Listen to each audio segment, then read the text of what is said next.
Assalamualaikum warahmatullahi wabarakatuh. Bismillah, alhamdulillah, wa la ilaha illallah, Allahu akbar, wa la hawla wa la quwata illa billah. Ashhadu an la ilaha illallah wahdahu la syarikalah, wa ashhadu anna Muhammadan abduhu wa rasuluhu la nabiyya ba'dah. Allahumma salli wa sallim ala sayyidina Muhammadin wa ala alihi wa sahbihi wa sallim ajma'in. Amma ba'd.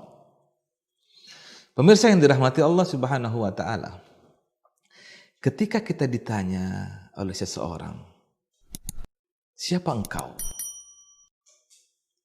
Sejak kapan engkau disebut manusia? Kita akan menjawab, saya adalah manusia.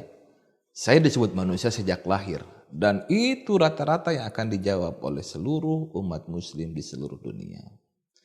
Tapi benarkah kita disebut manusia baru disebut manusia ketika dilahirkan oleh ibu kita? Dan siapa diri manusia? Apakah kita ini manusia hanya sekedar tubuh biologis semata? Oh, ternyata bukan. Kita perhatikan ayat Al-Quran surah yang ke-76. Surah Al-Insan ayat 1. A'udzu billahi minasyaitonir rajim. Hal ata 'alal insan hinum minad dahri lam yakun syai'an madhkura. Bukankah telah datang kepada insan, saya tidak menerjemahkan ke dalam bahasa Indonesia, langsung mengambil kata insannya. Hal ata 'alal insan, bukankah telah datang kepada insan hinum minad dahr, suatu masa dari waktu, lam yakun syai'an madhkura, yang pada masa itu ia belum menjadi sesuatu yang dikenali. Ini maksudnya apa? Kalau orang-orang yang biasa menggunakan menafsirkan Al-Quran melalui ilmu nahwu, ya, melalui ilmu sharaf, dia akan lihat huruf ini diawali dengan fi'il madi. Ata, bukankah telah datang. Alal insan, jumlah jar dan majrur menjadi maf'ulun bih, menjadi objek. Bukankah telah datang kepada insan hainu minad dahr, suatu masa dari waktu. Masa dari waktu itu menjadi fa'il, menjadi subjek. Jadi yang mendatanginya adalah masa dari waktu. Siapa yang didatangi? Yang didatangi adalah insan. Masa dari waktu mendatangi insan. Ini sama saja kalau kita coba analogikan ke dalam praktek kehidupan keseharian kita. Saya rekaman di Rumi Center. Saya mendatangi Rumi Center. Saya sebagai subjek mendatangi adalah kata kerjanya, predikatnya. Rumi Center menjadi objeknya. Lebih dulu mana saya dengan Rumi Center yang ada? Di kawasan ini, di kawasan Ciputat ini. Ternyata ketika melihat kalimat itu, yang lebih dulu ada adalah Rumi Center. Si Handri, belakangan datangnya. Handri belakangan datang. Handri mendatangi Rumi Center. Objeknya sudah lebih dulu ada dibandingkan dengan subjeknya. Maf'ulun bihnya sudah lebih dulu ada dibanding fa'ilnya. Dengan demikian berarti ayat ini menyatakan bahwa insan telah lebih dulu ada. Sebelum subjek yang mendatanginya, sebelum waktu. Oh, kalau gitu insan yang mana? Itulah insan yang dalam bentuk ruh yang telah Allah ciptakan dulu di sana, di dimensi alam keilahian, yang di dalam kitab Sirrul Asrarnya Syekh Abdul Qadir Al-Jilani disebut sebagai alam lahut, alam dimensi keilahian. Ruh kita di sana semua adalah sangat dekat dengan Allah. Maka dikatakan sebagai Ruhul Qudsi, ruh yang suci, ruh yang selalu mendikirkan Allah, ruh yang selalu bertasbih kepada Allah Subhanahu wa taala.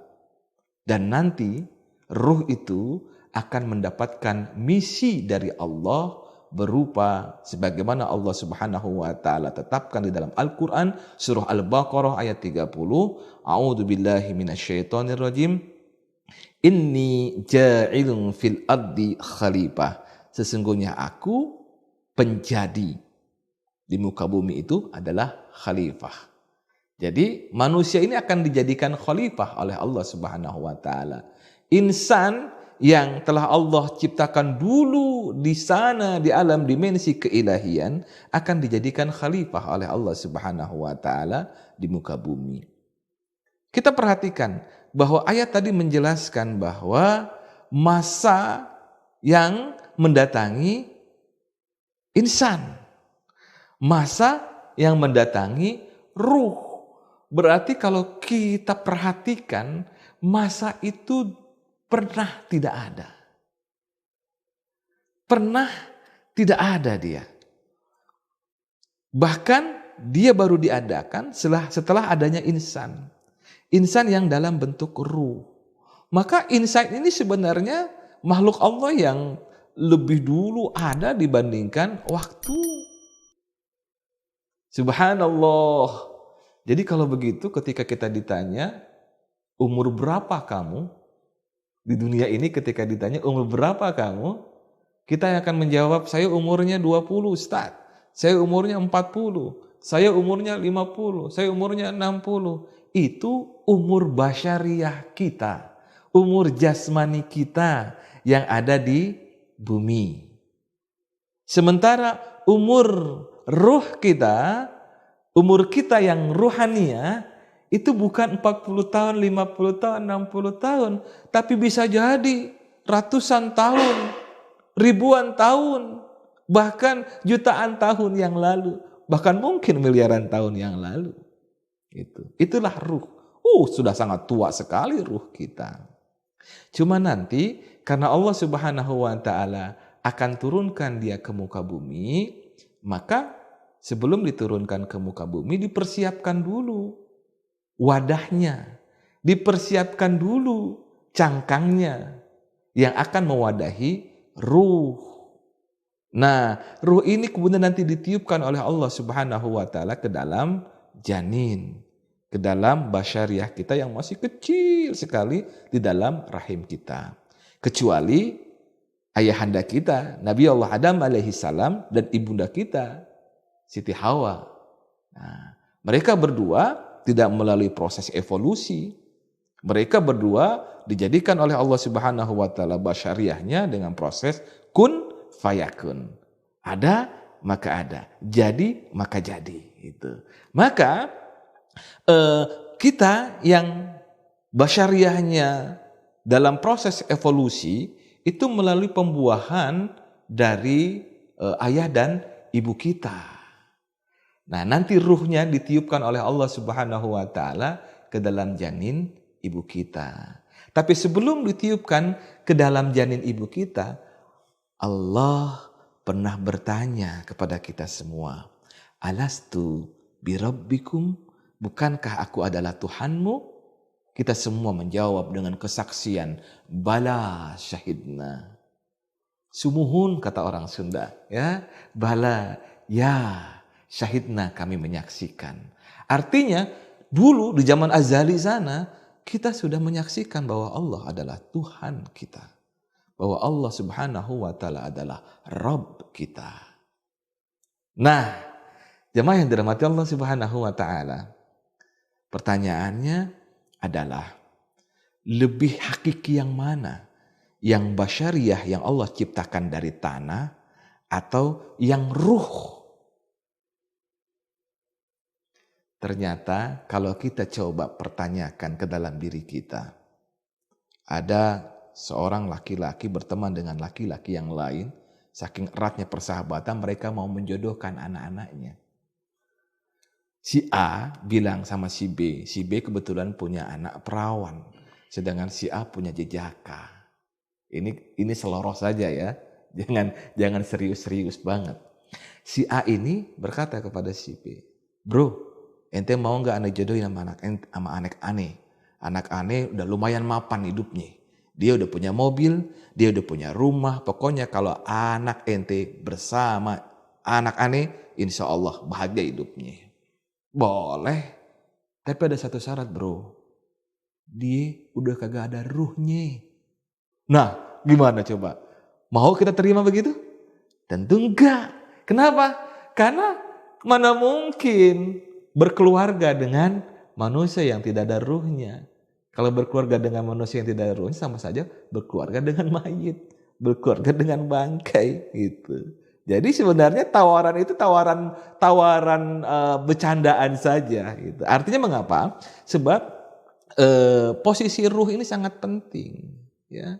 Basyariyah kalau tidak ada ruhnya maka dia seperti mayat hidup.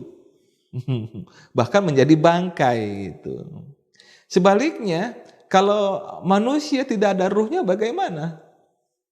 Ditugaskan oleh Allah Subhanahu wa taala mengelola bumi. Itu kan? Ya. Tetapi oleh Allah tidak disiapkan cangkangnya. Dia nyupir, bawa mobil. Tapi ketika dilihat nggak ada basyarnya. Nah, itu bagaimana? Kalau yang melihat seperti itu ada mobil bergerak sendiri tanpa ada yang menyetir, sementara mobilnya jalan, saya kayaknya yang paling duluan lari itu. Nah itulah pentingnya ruh. Itulah pentingnya atau hak substansinya ruh di dalam diri manusia. Karenanya sebagai umat muslim, selain kita memperhatikan basyariah kita, penting juga kita untuk memperhatikan ruh kita. Di dalam literatur bahasa Inggris disebut dengan spirit ya. Kita harus memperhatikan spirit kita. Agar apa? Agar ruh kita, spirit kita semakin meningkat. Tidak hanya di situ-situ saja. Kalau basyariah kita kelola supaya kita semakin besar, semakin dihargai oleh orang lain, ya, semakin dihormati oleh orang lain. Maka basar kita rawat sedemikian rupa. Kulitnya kita bersihkan, kita kasih parfum, kita kasih baju yang bagus-bagus. Tapi ruh kita bagaimana? Apakah kita pernah memperhatikan ruh kita selama ini? Nah, kayaknya sih jarang-jarang nih yang memperhatikan ruh ini supaya semakin meningkat derajat ketakwaannya di sisi Allah Subhanahu wa taala. Maka pemirsa yang dirahmati Allah Subhanahu wa taala, lebih dalam tentang ruh nanti kita akan bahas dalam kajian-kajian yang sifatnya tatap muka di Rumi Center ini. Mudah-mudahan teman-teman kita di Rumi Center akan bisa mengarrange kegiatan itu supaya kita lebih tahu lebih dalam tentang ruh kita. Nantikan saja acaranya kapan? Tanyakan saja kepada admin, kepada yang mengarrange kegiatan-kegiatan ini. Demikian saya rasa cukup, mudah-mudahan bermanfaat. Assalamualaikum warahmatullahi wabarakatuh.